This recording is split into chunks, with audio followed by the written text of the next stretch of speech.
জায়গা ছোট হোক কিংবা বড়, লাক্সারিয়াস হোক কিংবা সাধারণ, সেটাকে আমি কত সুন্দরভাবে গুছিয়ে রাখতে পারছি, সেটাই কিন্তু বড় ব্যাপার।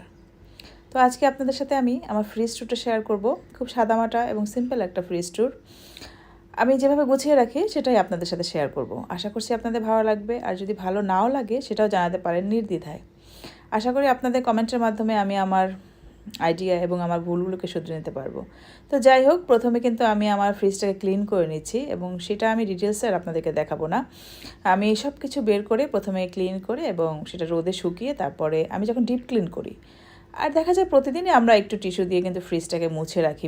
আমি এটা আমার মানে একটা অভ্যাস হয়ে গেছে। যেভাবে আমরা ফার্নিচার মুছি সেভাবে ফ্রিজটার মধ্যেটাও আমি খুব সুন্দর করে মুছে রাখি একদিন দুই দিন পর পরই। তো ডিপ ক্লিন কিন্তু করতেই হয় মাঝে মাঝে। তো সেই ডিপ ক্লিনটাই আজকে আপনাদের সাথে শেয়ার করব। আর এই জন্য আমি প্রথমে আমার সব যে বক্সগুলো এবং যে পার্টগুলো, আমি ওগুলো সব কিছু একসাথে বের করে ধুয়ে এবং সেটা সুন্দর করে শুকিয়ে নিয়েছি।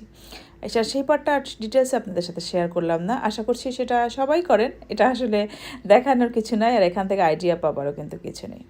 তো তারপরে আমি আমার ফ্রিজটাকে খুব সুন্দর করে সাবান দিয়ে কিন্তু ঘষে ঘষে একদম মানে ফেনা করে আছে না, যে একদম মানে একটু বাবলসের মতো হয়ে যায়, ওইভাবে করে ফেনা করে করে আমি ঘষে নিয়েছি। আসলে মনে হয় কি জানেন, যখন জিনিসটা খুব সুন্দরভাবে গোছানো থাকে আর তার সাথে সাথে যখন ক্লিন থাকে, এর চেয়ে ভালো আর কিছু হয় না। কারণ কি, আপনি খুব সুন্দর করে গুছিয়ে রাখলেন কিন্তু আপনার জায়গাটা নোংরা, কিন্তু আপনার জায়গাটা খুব বেশি পরিষ্কার, জায়গাটা এলোমেলো, কোনোটাই কিন্তু ভালো লাগবে না। যখন জিনিসটা পরিষ্কার এবং খুব সুন্দর করে গোছানো, তখনই কিন্তু জিনিসটা দেখতে ভালো লাগবে বা অন্যের চোখে ভালো লাগবে, বা আমার মনে হয় তখন জিনিসটা একটু এনজয় করার মতো হয়। তো যাই হোক, সবসময় চেষ্টা করি ক্লিন এবং টাইডি আপ থাকার। আসলে কখনো কখনো পারি, কখনো কখনো পারি না। দেখা যায় কি, বাচ্চাদেরকে নিয়ে সময় দিতে হয় বাইরে, এটা এখন আমাদের বড় একটা দায়িত্ব। তো আমি আসলে প্রথমে সাবান দিয়ে অনেকক্ষণ পরিষ্কার করে নিয়েছি। আপনাদের সাথে আসলে অতটা কিন্তু শেয়ার করা সম্ভব না, যতটুকু পেরেছি আর কি, একটা ধারণা দেওয়ার জন্য একটুখানি করে দেখিয়েছি। আমি কিন্তু অনেকটা সাবান নিয়ে খুব সুন্দর করে পরিষ্কার করি। আসলে কে কীভাবে ফ্রিজ পরিষ্কার করেন, এটা কিন্তু আমাকে অবশ্যই জানাতে পারেন। তারপরে আমি একটি পাতলা সুতির কাপড় দিয়ে খুব সুন্দর করে মুছে নিয়েছি, এবং থার্ড ফিনিশিংটা কিন্তু আমি টিস্যু দিয়ে দিই। সেটা যাই হোক, গ্লাস হোক, মিরর হোক, টেবিল হোক, সব কিছুই আমি একটু টিস্যু দিয়ে পরিষ্কার করতে পছন্দ করি। আমার মনে হয় কি জানেন, কাপড়টা যতই পরিষ্কার থাকুক না, ওটা থেকে একটা ময়লা লেগে যাওয়ার চান্স আছে। আমি সাবান দিয়ে ধুয়ে নিলেও আমার মনে হয় যে কাপড়ের একটু দানা দানা, একটু র্যাশ একটু লাগে, কিন্তু সব কিছুতে আমার মনে হয়। তারপরে যদি আমরা ফ্রিজটাকে টিস্যু দিয়ে পরিষ্কার করি, বা যে কোনো জিনিসই হোক, সেটা মিরর হোক, সেন্টার টেবিল হোক, ডাইনিং টেবিল হোক, সব কিছুর ফিনিশিংটা কিন্তু টিস্যু দিয়ে দিলেই ভালো হয়। তো আমি টিস্যু দিয়ে সব শেষে আমি মুছে নিয়েছি।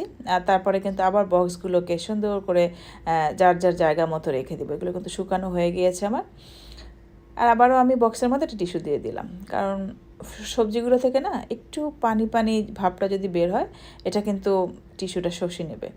আর তখন কিন্তু আমার ফ্রিজটা একদম শুকনো, আর আমার মনে হয় একটু বেশি ক্লিন রাখা সম্ভব হবে যদি আমি সবজির নিচে একটু টিস্যু দিয়ে দিই। আমার সবসময় মানে সব কিছুতে একটু টিস্যুর ব্যবহারটা বেশি।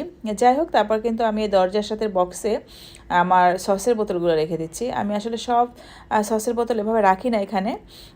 আমার যেহেতু দুইটা ফ্রিজ, আমি দুইভাবে ভাগ করে রাখি। যেই জিনিসগুলো আমার খুব বেশি প্রয়োজন, আর সেই জিনিসগুলো কিন্তু আমি আমার এই নর্মাল ফ্রিজটাতে রাখি। আর যেগুলো আমি একটু বেশি স্টোরেজ করি বা আমার দীর্ঘদিন ব্যবহার করা হয় না, সেই সব জিনিসগুলো কিন্তু আমি আমার ডিপ ফ্রিজটা রাখি। তো দরজার এরকম ছোটো ছোটো যে চেম্বারগুলো আছে, এখানে আমি একটা জুস রেখে দিলাম। সবসময় আসলে আমার কাজের ফাঁকে ফাঁকে জুস খেতে খুব বেশি ভালো লাগে, এজন্য আমি সবসময় বাসায় একটু জুস রাখার প্রেফার করি। যাই হোক, যদিও স্বাস্থ্যকর না, তারপরও কিছু করার নেই। সবসময় স্বাস্থ্যকর জিনিস খেতে হবে এমন কোনো কথা নেই। যাই হোক, আমাদের জীবনটাই অসুস্থতায় ভরা, অস্বাস্থ্যকর খাবার খাচ্ছি প্রতিনিয়ত, কিছু করার নেই। তারপর কিন্তু আমি পানির বোতলগুলো এভাবে রেখে দিলাম। আমি কিন্তু সব সময় এবার ফ্রিজে পানি রাখি, শীতকাল বাদে, সেটা তো অবশ্যই, শীতকালে তো পানি রাখার কোনো প্রয়োজনই হয় না। তারপর কিন্তু আমি আমার বক্সে করে এভাবে সব সময়, এগুলো সবাই রাখে, এগুলো যে আমি একা রাখি তা না, এগুলো সব গৃহিণীদের কাজ, কিন্তু আমি আমারটাকে সুন্দর করে দেখানোর চেষ্টা করছি। আর ডিম, যেটার কথা কি বলবো, এটা তো আমাদের মানে প্রতিদিনের একটা জিনিস, যে দেখা যায় কি জানেন, অন্য যে কোনো জিনিস ছাড়া চলা গেলেও ডিম ছাড়া কিন্তু চলা যায় না। এটা আমাদের এত নেসেসারি, মানে আমাদের জীবনের একটা অন্যতম জিনিস হচ্ছে ডিম। বিশেষ করে গৃহিণীদের, যারা আমরা প্রতিদিন রান্না করি, নাস্তা করি, টিফিন বানাই, বাচ্চাদের স্কুলের টিফিন, বিকেলের টিফিন, তাদের জন্য। তো এই ডিমটা আমি এভাবে করে রেখে দিচ্ছি ফ্রিজের মধ্যে। আসলে ফ্রিজে রাখা ছাড়া বাইরে ডিম রাখলে কতদিন থাকবে বা কী থাকবে আমার ওরকম কোনো ধারণা নেই। তো আমি কিন্তু এভাবে সুন্দর করে সবসময় আমার ফ্রিজের মধ্যে ডিম থাকবে। আর এই যে রুটির একটা বক্স, এটা কিন্তু আমার ফ্রিজে সবসময় থাকে।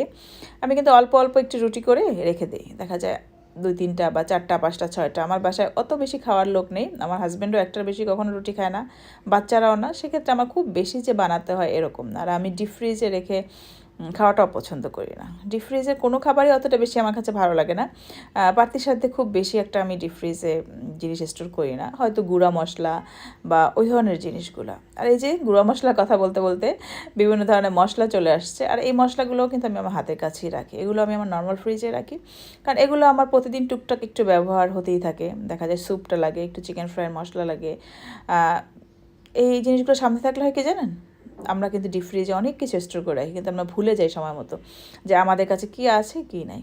তো এগুলো দেখার জন্য চোখের সামনে রাখাটাই আমার মনে হয় বেস্ট। তো এই জন্য আমি এভাবে একটা বাস্কেটের মতো, এই বাস্কেটটা কিন্তু আমি আরএফএল থেকে নিয়েছি, বাস্কেটে করে আমি এভাবে করে আমার মশলাগুলো যেগুলো খুব বেশি দরকার, এছাড়াও কিন্তু অনেক মশলা আছে যেগুলো আমি ডিপ ফ্রিজে রেখে দিই, সেগুলো খুব কম দরকার হয়।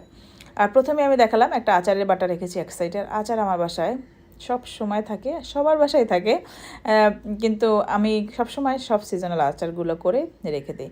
তারপরের চেম্বারটা কিন্তু আমি ডিম এবং রুটির বক্সটা রেখেছি। আর তারপরে এখানে আমি যে আমাদের লেফট ওভার খাবারগুলো থাকে ওই খাবারগুলো রেখে দিই এভাবে বক্সে করে। আসলে কি জানেন, বক্সের মধ্যে সব কিছু অর্গানাইজ থাকলে কিন্তু আমাদের আর পাতিল ঢুকাতে হয় না। আমরা হচ্ছে কি জানেন, পাতিল বাঙালি। আমাদের বাঙালিদের সবার বাসায় ফ্রিজের মধ্যে পাতিল থাকবে, তাহলে চেনা যাবে যে আমরা বাঙালি।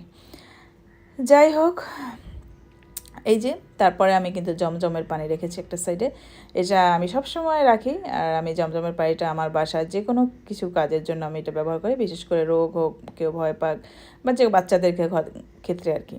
তারপরে এভাবে একটা ম্যাট, এটা আমার কাছে খুব ভালো লাগে জানেন, দেখতে যেরকম ভালো লাগে, আর আমার ফ্রিজটা মনে হয় ক্লিন একটু রাখতে বেশি সাহায্য করে।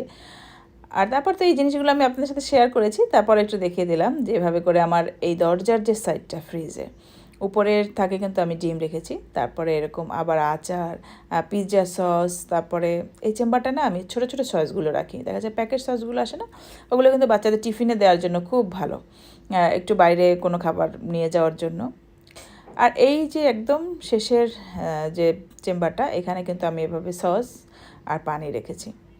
তো আসলে একটু যদি অর্গানাইজ করে এবং একটু কি বলে ফ্রি করে রাখা যায়, খুব বেশি গ্যাদারিং না করে যে অনেক কিছু রাখতে হবে এরকম না করে, একটু গুছিয়ে একটু অর্গানাইজ করে যদি একটু খোলামেলা রাখা যায়, তাহলে আমার মনে হয় ভালো লাগে। এবং ফ্রিজটা থেকে যে স্মেল আসে ওই জিনিসটাও কিন্তু হয় না। অতিরিক্ত যদি খোলা খাবার থাকে, আমার মনে হয় ফ্রিজ থেকে খুব একটা ব্যাড স্মেল আসতে থাকে, তখন আর ফ্রিজে কিছু রাখা যায় না। তো এই জন্য এই যে আমি আমার নিচের চেম্বারগুলো দেখিয়ে দিচ্ছি। এখানে প্রথমে কিন্তু আমি মশলা রাখি, আর এটা কিন্তু আমি এভাবে একটা লিখে রেখেছি, যাতে করে আমার নিজের বুঝতে তো সুবিধা হবেই যে কোথায় কী আছে, অন্য কারোও যেন বুঝতে সুবিধা হয়। এই জন্য আর কি, যে হঠাৎ করে কেউ একজন আসলো, বা আমার মেয়েই হোক, আমার হাজব্যান্ডই হোক, বা আমার ছেলেই হোক, যেহেতু আমরা সবাই মিলেমিশে কাজ করি, সেহেতু সবার ক্ষেত্রে যেন এটা একটা সুবিধা হয়। এই জন্য আমি সবসময় উপরের তাকটাতে মশলা রাখি। আর এটা কিন্তু আমার মাছের বক্স, এখানে আমি আমার সব মাছগুলো রাখি। আর মাছগুলো কিন্তু আমি এভাবে বক্স করে করে রাখতেই পছন্দ করি। আর একদম নিচের 2টা বক্স হচ্ছে মাছের, আর তারপর একটা মাংস। আসলে এই ফ্রিজে আমি খুব একটা বেশি মাংস রাখি না, মাংস কিন্তু আমি আমার ডিপ ফ্রিজেই রাখি। তো ডিপ ফ্রিজ ট্যুরটা যদি আপনারা দেখতে চান, অবশ্যই কমেন্টস করে জানাবেন। আমি চেষ্টা করব যে আমি আমার ডিপ ফ্রিজটাকে কীভাবে গুছিয়ে রাখি। হয়তো আপনাদের মতো সুন্দর না রাখলেও আমি আমার মতো করে রাখি, আর আপনাদের কাছ থেকে হয়তো কিছু আইডিয়া পাবো। আমি আসলে ভিডিও করলে না এটা চিন্তা করি যে হয়তো আমার ভিডিও যদি সমালোচনাও করে কেউ, আমি তো কিছু শিখতে পারবো। তো যাই হোক, তারপর কিন্তু শুধু ভিতর পরিষ্কার রাখলেই হবে না, বাহিরও একটু পরিষ্কার রাখতে হবে। আর বাহির পরিষ্কারের চাইতে কিন্তু ভিতর পরিষ্কারটা বেশি জরুরি। আমরা যতই আমাদের বাহিরকে সাজাই না কেন, সবচেয়ে আমাদের প্রধান কিন্তু আমাদের ভিতরটাকে পরিষ্কার রাখা। আশা করছি সবাই বুঝতে পেরেছেন আমি আসলে কি বলতে চেয়েছি। তো সবশেষে আমি এভাবে গ্লাস ক্লিনার দিয়ে ফ্রিজটাকে পরিষ্কার করে নিচ্ছি।